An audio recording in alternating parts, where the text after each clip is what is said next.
Valentine day celebrate করতে যাচ্ছি। এই যে আমার বর পাশে। আমাদের আগে থেকে ঠিক ছিল না আমরা কোথায় যাব, এখন দেখি কোথায় যাই। আমাদের গাড়িটা এখানে দাঁড়িয়েছিল, আর কাবাবের নামগুলো শুধু দেখুন। আমরা গিয়েছিলাম ওই কনট প্লেসের যে KFCটা আছে সেইখানে। এটা সবথেকে বড় ব্রাঞ্চ দিল্লিতে আমার জানা মতে। আর সেদিন মোটামুটি প্রথমে ফাঁকাই ছিল, তারপরে একটু একটু করে ক্রাউড দেখুন কেমন বেড়ে যায়। আমার কর্তা অর্ডারের জন্য বসে আছে, আর এই এসে গেছে আমাদের অর্ডার। এখানে ছিল একটা বড় বাকেট, যার মধ্যে অনেকগুলো স্ট্রিপস, অনেকগুলো ফ্রাই, পেপসি সব মিলিয়ে ঝুলিয়ে আমরা সব খেতেও পারিনি। ভালো ছিল, ওভারঅল খাবার খুব ভালো।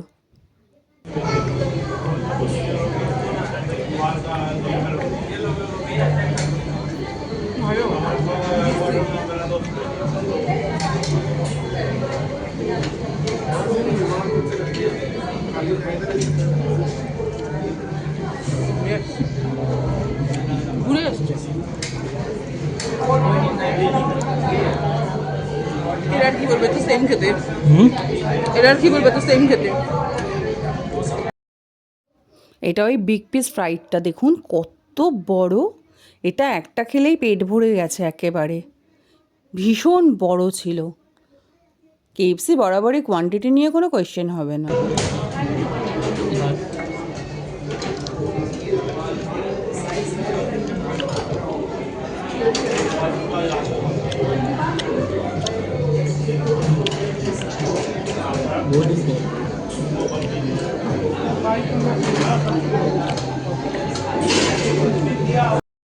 KFCতে এই ছবি টবি তোলার পরে আমরা গিয়েছিলাম সাকেতে চম্পাগলিতে, যেখানকার এই শর্টস ভিডিওগুলো আমি পোস্ট করছি, ওগুলো পরে ভিডিও দেবো। ভিডিওটি ভালো লাগলে একটু লাইক করে দেবেন আর চ্যানেলটা সাবস্ক্রাইব করে